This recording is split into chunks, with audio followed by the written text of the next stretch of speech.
Myron Gibbs out of Calgary in the 03 vet. He's Ron Rumpel. Okay. Who's picking the vet? Silence. Who's got Ron Rumpel in that blue car? Ready? Okay, keep your eyes out, boys. On the flag man. He's waving at you. Oh, a little bit more traction out of that Corvette than the last one.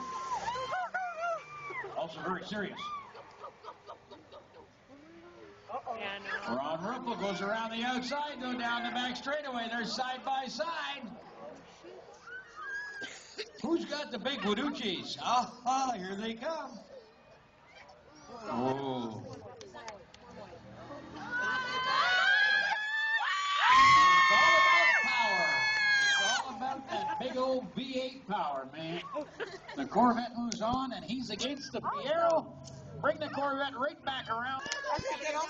Whoever wins this got to come back around out of the car, introduce you as the king of the elephant. You got that? All right. Myron Gibbs out of Calgary. You're not going up there. No, you're not. Don't you always do that? You're not. It's Brad Kendall. Do it on your arm. Do it on your arm. Right here. Right here. On your arm. No, on your arm. Oh, it's a good one.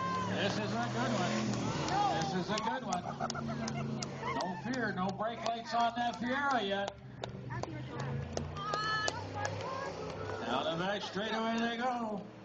Side by side. Driver in deeper. Don't get up in the brain matter. Don't get up in that brain matter. Oh-ho!